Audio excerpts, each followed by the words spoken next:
So in case you don't know who I am, my name is Amparo Vasquez, and I like to write every once in a while.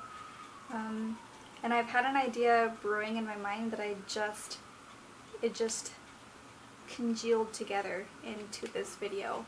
Whenever I write, I like to read my own product in my head. And I was thinking today, the thought that I've thought before, how different it might sound to other people, and how when I'm reading someone else's piece, I may not know the cadence of the sentence, or the sentences obviously, that the writer meant for me to read it in.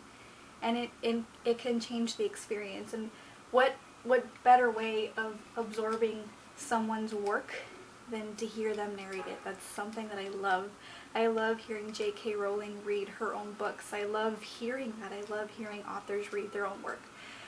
So I decided that something that I'm going to try to do is, with every piece that I write, we'll see if I can do this, but with every piece that I write, I want to record myself speaking it so that you can hear the cadence. So the first piece that I'm going to read is an article that I wrote with a website called Peaceful Dumpling. It's been a year since I wrote anything with them, and this article actually addresses why. I wrote for them for about a year before then. You'll have to excuse my very shiny face. I just put lotion on, which is why I keep doing this. I'm conscious of the lotion on my face. So the piece is called How to Start Again After Depression. Published Wednesday. Sorry, lotion. Stuff. Stuff sticking to my face. Published Wednesday, August 24th, 2016 by Amparo Vasquez.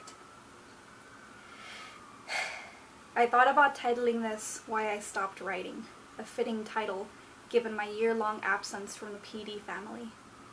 And even though I changed course, I would still like to explain so that you, the reader, may know how I arrived at the doorstep of depression.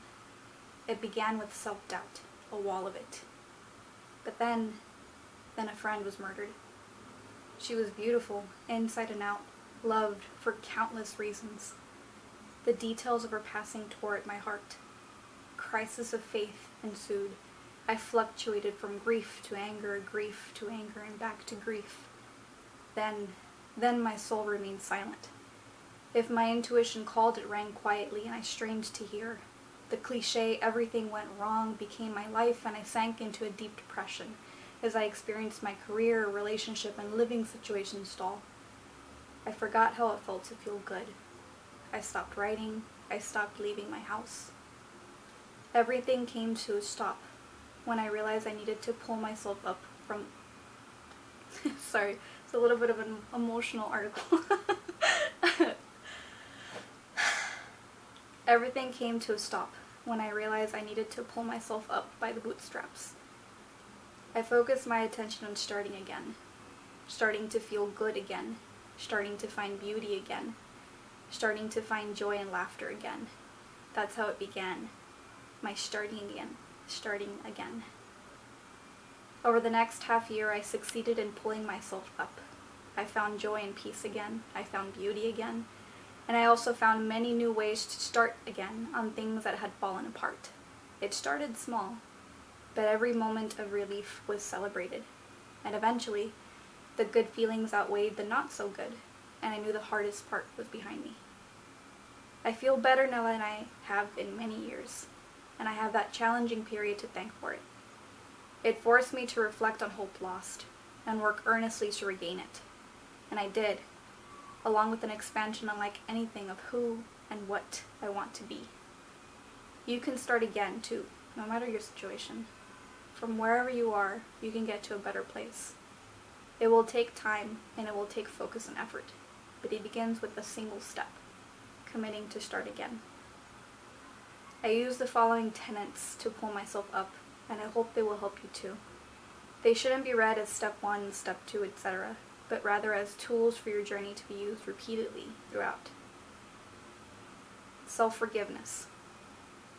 Starting again can carry with it a sense of guilt. I failed, you may think, but you didn't. Your journey isn't over. You can't fail if you get up and start again. And that's exactly what you're doing. You're getting up, learning from the experience, brushing off the dust, and starting again. You did not fail, you just took a detour. Self-compassion. Part of the guilt may come from others' reactions to you, but their reactions cannot be the foundation of your self-worth. Be kind to yourself. Know that to get to the point where you have to start again, it means that you just went through something big. You just rebirthed yourself. Take that in. Know your worth and let others' reactions come second to that. Start small. Being kind to yourself means, in an action sense, starting small and celebrating every victory. Doing so helps minimize overwhelm and speeds up the process of your recovery. It also makes it easier to get started. Even 5 minutes of intentional action can make a difference, especially if it sticks and you commit to it regularly. Suddenly, 15 minutes of action seems doable. Notice the positive. If part of your starting again has to do with someone else, notice as much as you can of their positive aspects. If you have to dig back to the beginning of your interactions with them, do it. Again, here, start small, but remain committed. The same applies if you're starting again with an inanimate, like a job. Clean up your relationship to it by making mental or literal lists of its positives. It may seem impossible at first, but commitment to the positive helps build your relationship with it. Or rebuild. Understand momentum. Imagine a commercial plane traveling hundreds of miles per hour that needs to head in the opposite direction. Sudden deceleration would cause havoc, if not death. The plane would have to gradually slow down, turn, and then accelerate. You are that plane. Change takes time, an obvious fact that we forget. Be compassionate towards yourself as you switch gears, slow down, and head in a new direction. And if the momentum is so strong that you require many restarts, with many starting smalls, so be it. It's all okay, and it's all worth it. Reinforce often. Since the journey will take time, reinforce what you're building. Encourage yourself. Find others who will encourage you. Monitor and celebrate all victories and improvements. Be kind to yourself. Add reminders to your calendar to stay the course. Write encouraging sticky notes and put them on your mirror. Organize your room to make it physically easier to fulfill a desired recurring task or action. Buy yourself a stuffed animal friend you can hug at night. Listen to your gut when it says, I need X, and take action, however small. Seek help. Please, please seek help. Even in the form of books or blogs or late-night chats with strangers on the internet. If you have friends or family or counselors you trust, even better. You don't have to go through this alone, and having a buddy makes the journey easier. Good luck, peaceful dumplings. You have many friends and many fans rooting for your success, including me. Charge ahead, knowing you are loved, peaceful dumpling.